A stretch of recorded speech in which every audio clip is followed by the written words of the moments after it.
Hi, and welcome back to Pinky Boo Hauntings. I'm your witchy host, Shy, and I'll be your guide to all things paranormal, weird, and spooky. Ugh, I don't know about you guys, but I'm so tired, and the holidays aren't even over yet. I need to probably do a grounding spell or something because between work and family stuff, I haven't felt very grounded lately. I feel like I'm being tossed around every which way, and it's kicking my ass. Oh, but even though the holidays are getting the best of me right now, I am excited to finally get to put up the Christmas tree and the decorations. I might be a spooky girl through and through, but I also love Christmas, and I might also be a little happy to finally get it up because it means there's no more hiding presents anywhere and they're all wrapped in under the tree. I was so tired of trying to keep them hidden, and I'm just so happy they're under the tree already. But you guys aren't here to hear me go on and on about Christmas. You're here to get spooked. Or maybe you're here to feel a little less alone about your belief in the paranormal. Whatever it is, you're all here to listen to some paranormal stories. So let's get into it already. Our first story is called Someone Explain This Please. Possible Grim Reaper type sighting. This happened in Malvern, England, about late 90s. I was walking through the churchyard late at night. Not as creepy as it sounds, as it was right next to the high street, quite dark but not pitch black. I'd just had 4 or 5 beers in the pub up the road. I wasn't drunk, felt okay. Anyways, I reached into my pocket to light a cig. The lighter was not working. There's a few gravestones in this churchyard, but not too many, and they're all very old. They all passed away between 1930s and 1970s. There's a bunch by the big oak tree to my right, and I see a young man smoking, thinking I'll go and ask him for a light. As I approach, I see there's someone stood directly behind him in a Grim Reaper type outfit, hands at his side. Ew, I hate that, especially being in a graveyard. How are you not scared shitless? Well, I guess you were drinking, so inhibitions were probably out the window, huh? They're not talking, just silence. I immediately think something strange about this, as they're not laughing or joking. Yes, it is strange, which is why you should have left. The Grim Reaper looking thing should have been enough, but this is also a good reason. Just as I'm a few feet away, I see from the church lights beaming down, this kid is late teens, early 20s. As I'm a few feet closer and say, "Excuse me, mate, you have a light?" Sorry, I'm not going to do a British accent for that. I am terrible at accents, and you guys do not want to hear that. The person behind him lunges at me, opening his arms out wide, making his outfit look even more imposing. I instinctively back off and say, "Oh, what the fuck? See? See? Was the secret really that important? No. I mean, it wasn't ever important, but definitely not for this shit." As I back off, he moves back directly behind the kid. I pause a few seconds and try again. But why? Did that not sober you up and make you think this is not where you should be? Same thing happens again. He lunges at me. I say something like, "You couple of dicks," and walk back down the path. Looking back occasionally, There's no laughter, they're just silent and still. My inner ego stupidly won't have this, and I go back once more. This time, as I'm close, this thing moves even closer. I don't really see a face, just a dark outline. This lug felt really off and just totally sinister. Fix your game, I say. That's an English sort of insult. Eventually, I give up and walk away, looking down occasionally. As I do, they're back in the same position, silent, not laughing. I'm now behind a tree for several minutes watching. It definitely wasn't kids messing around. They would have laughed, and the whole thing just felt off. Your gut instincts tells you these things. Obviously, I'm not saying it was the Grim Reaper, but some feedback would be good. I have another story about a sighting in Melbourne. Maybe I'll send that too at some point. You're definitely right. Trust your gut. It can save your life. Too bad you didn't listen to it and leave them alone the first time. I'd assume the other guy you were trying to talk to wasn't really talking to you or even acknowledging you, which makes me wonder if both of them could have been spirits.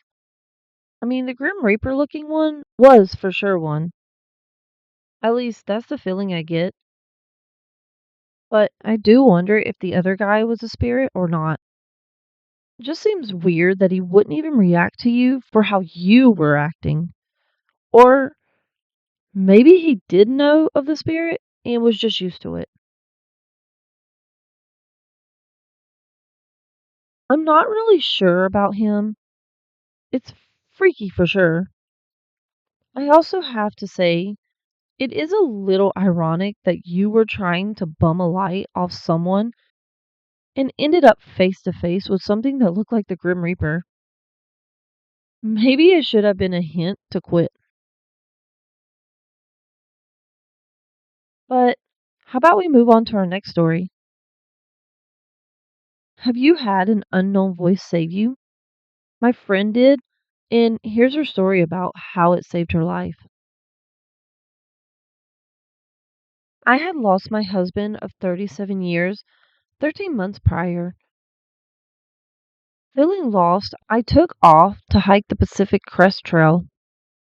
Anyways, as I was traveling across Kansas in May of 2015, the sky was lighting up on both sides of me. The radio is blasting tornado warnings after tornado warning, and they are all around me. It is 1:30 a.m. I left Ohio almost 18 hours ago. I'm tired, concerned about the tornadoes, and ready to get a room once I reach Colorado. Not gonna lie, that would scare me way more than any ghost. I would panic so fast if I was driving in the middle of a tornado warning, especially when I was nowhere near home and alone like that. I pull into the last rest area in Kansas. It is very small and I am the only vehicle around. I jump out of my car to grab a hotel discount book. I get back in my car and turn on the dome lights and start looking for where I'm going to stay. All of a sudden, plain as day and very matter of fact, a voice in my head said, "Lock your doors." Okay. I lock my doors. As soon as I do, I see a man walking less than 3 feet from my driver's door. He has his left arm pulled up and is limping. My first thought was, where the hell did you come from? My next was that he was handicapped. I'm thankful I locked my doors, and as I am going back to look at the coupons, I catch something in my side mirror. It is another man crouched down behind my car. I saw his shoulder. Now my heart started racing. I quickly turned off the dome light, turned on my headlights, throw my car in reverse, and all I'm thinking is if I feel a thump from running him over, I'm not stopping until I get to a police station in Colorado. As I pull out, I can see the parking lights of their semi. They had stopped on the shoulder of the interstate rather than doing the very easy straight pull in to get to the rest stop. Dang, how long were they following me? I am usually very aware of my surroundings, but the storm had my mind on them. Only after I was on my way did I realize I very well might have just escaped with my life. If the man I thought was handicapped would have faked a fall, I would have jumped out of my car to help, only to be grabbed by the man hiding behind my car. I have never before, nor since, heard a voice like that in my head. I believed it saved my life. What are your thoughts on the voice?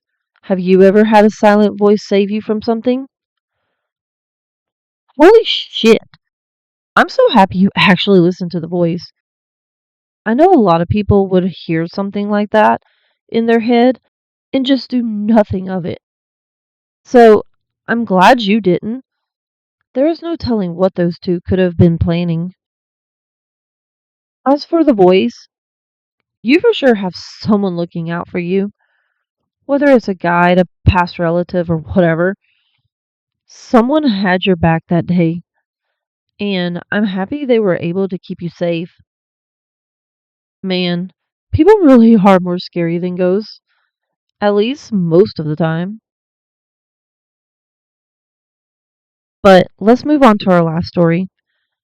I figured we could end on a sweeter note.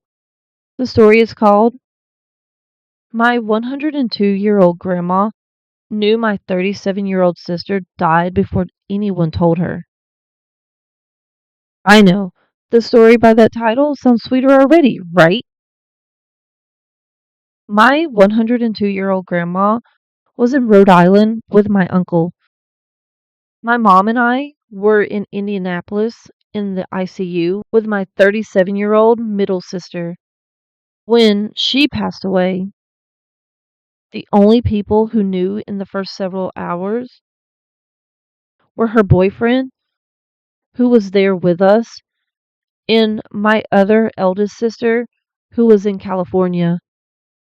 We agreed to wait until the next day to tell my grandma and uncle.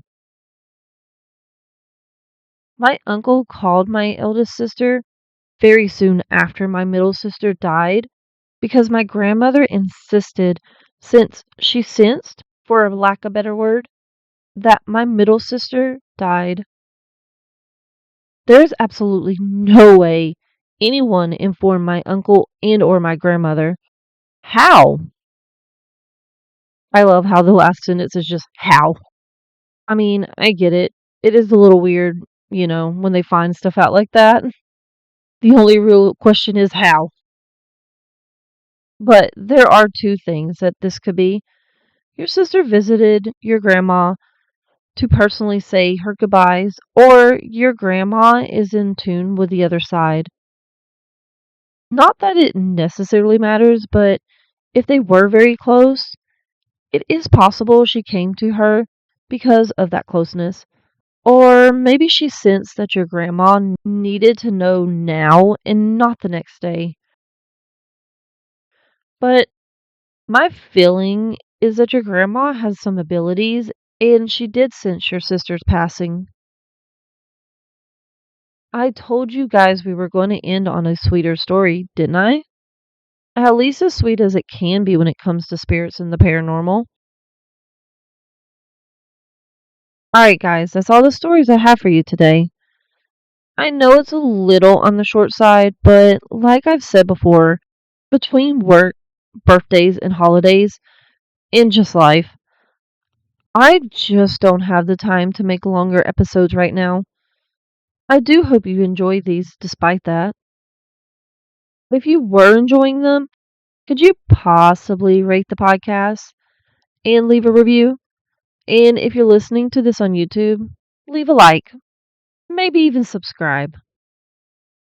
It really does help the podcast grow, and I'd really love for our coven to grow. Also, don't forget that if you'd like to hear your story here, check the show notes or the description for the email to submit your stories. I seriously want to hear from you guys because I really do love reading and learning about other people's experiences. But for now, the coven is adjourned. See you next time. Bye.